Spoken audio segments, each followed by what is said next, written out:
इस 15 साला छोटे से बच्चे ने अपने घर में बैठ के नासा जैसी बड़ी कंपनी के सिस्टम को पूरी तरह हैक कर लिया था। यह हैकिंग इतना खतरनाक था कि नासा को अपनी पूरी कंपनी और स्पेस एजेंसी 21 दिनों के लिए बंद करना पड़ा।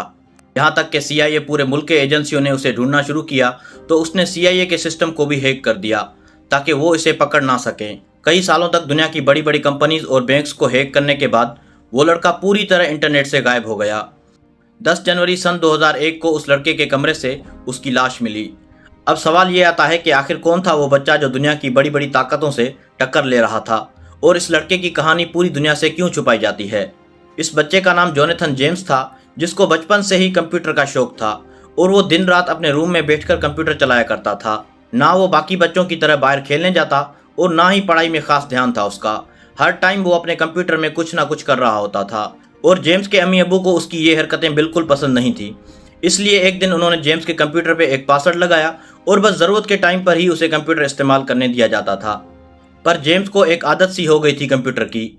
उसने कुछ ही दिनों में कंप्यूटर के सिस्टम को हैक करके वो पासवर्ड हटा दिया और ये जेम्स की ज़िंदगी का पहला हैकिंग था। अब जेम्स को हैकिंग का मज़ा लग गया था। उसको लगने लगा था कि वो अब दुनिया में कुछ भी कर सकता है। आराम आराम से जेम्स ने अपने दोस्तों के सोशल अकाउंट्स को हैक करना शुरू किया। यहाँ तक कि उसने कुछ दोस्तों के पूरे फ़ोन्स को भी हैक कर लिया था, जिनसे वो उनकी बातें सुन सकता था और उनके मोबाइल में मौजूद चीज़ें देख सकता था। पूरा महीना इसी तरह गुजारने के बाद वही हुआ जिसका डर था। जेम्स अपने स्कूल के एग्ज़ाम में फेल हो गया था। उसको पता था कि अगर ये बात उसके अम्मी अब्बू को पता चला तो वो इस बार कंप्यूटर का पासवर्ड चेंज करने के बजाय इससे कंप्यूटर ही छीन लेंगे। इसलिए इसने पूरी रात बैठकर स्कूल के सर्वर को हैक किया और अपने मार्क्स बढ़ाकर खुद को पास करवाया। जेम्स इस टाइम सिर्फ 15 साल का था और एक 15 साल के बच्चे के लिए ये सब करना एक आम बात नहीं थी।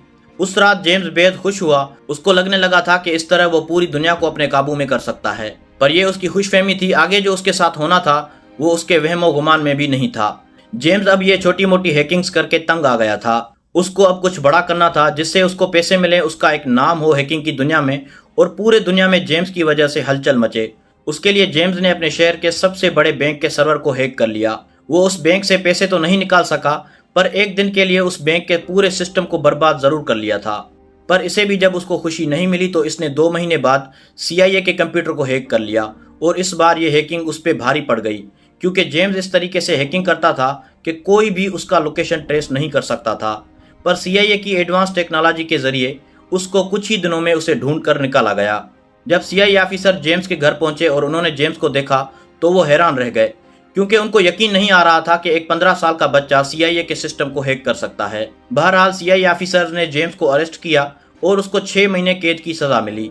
अगर ये हैकिंग 18 साल से बड़े शख्स ने की होती तो उसको 8 से 10 साल कैद की सज़ा मिल सकती थी। क्योंकि जेम्स सिर्फ 15 साल का था तो उसको सिर्फ समझाने के लिए 6 महीने कैद की सज़ा सुनाई गई। जेल से निकलने के बाद जेम्स और भी खतरनाक हो चुका था, पर CIA और दुनिया के सामने वो खुद को एक अच्छा इंसान दिखाता था। सबको लग रहा था कि वो अब सुधर चुका है, पर उसने कई महीनों तक किसी को भनक भी नहीं लगने दी कि उसका अगला प्लान क्या है। जी हाँ, वो दुनिया की सबसे बड़ी स्पेस एजेंसी नासा को हैक करने वाला था और पिछले कई महीनों से वो इसी की तैयारी कर रहा था। और 20 अगस्त 1999 को जेम्स ने नासा जैसी बड़ी कंपनी को आखिरकार हैक कर लिया। कुछ मिनटों तक जेम्स के पास पूरे नासा कंपनी की एक्सेस थी। वो जो चाहे कर सकता था। वो नासा के फाइल्स को डिलीट कर सकता था, वो उनके प्राइवेट डॉक्यूमेंट को लीक कर सकता था और यहाँ तक कि जेम्स के पास रॉकेट्स को लॉन्च करने तक की एक्सेस थी। और कुछ ही मिनटों में नासा की टीम को पता चल गया कि कोई उनके सिस्टम के साथ छेड़छाड़ कर रहा है और फौरन उन्होंने इस चीज़ का एक्शन लिया। जब उनको लगा कि मामला उनके हाथ से निकल रहा है और हैकर का भी कोई पता नहीं चल रहा, तो उन्होंने समझदारी करके पूरी कंपनी को शट डाउन कर दिया। वो भी 1 या 2 दिन के लिए नहीं, बल्कि पूरे 21 दिनों के लिए नासा कंपनी को बंद कर दिया गया। जब CIA ने इस बारे में इन्वेस्टिगेट करना शुरू किया और हैकर को ढूंढना शुरू किया तो जेम्स ने CIA के सर्वर को भी हैक कर लिया ताकि वो इसे पकड़ ना सके। सब कुछ सही चल रहा था जेम्स की जिंदगी में और जेम्स भी खुश था कि इतने बड़े हैकिंग के बाद कोई पकड़ नहीं सका उसको। पर फिर अचानक से जेम्स इंटरनेट से पूरी तरह गायब हो गया था। ना वो अपनी सोशल ID पे ऑनलाइन आता था और ना ही किसी को पता था कि कहाँ गायब हुआ है वो। कुछ महीने गायब रहने के बाद एक दिन अचानक उसके कमरे से उसकी लाश मिली। उसके सर पे गोली लगी हुई थी। पुलिस ने यह कहकर इस केस को बंद कर दिया कि उसने खुदकुशी की है, पर आज भी लोग ये मानते हैं कि उसने खुदकुशी नहीं की थी, बल्कि ये कहानी कुछ और है जो हमसे छुपाई जा रही है। और हैरानगी की बात यह है कि नासा के हैकिंग की स्टोरी और जेम्स के मरने की खबर को किसी भी न्यूज़ चैनल ने कवर नहीं किया, पर आपको कुछ अखबारों में और विकिपीडिया में इस कहानी के बारे में जानने को मिल सकता है। आप चाहें तो ऑनलाइन पढ़ सकते हैं इसके बारे में। अगर ये वीडियो आपको पसंद आई हो तो कमेंट सेक्शन में अपने राय का इजहार ज़रूर करें।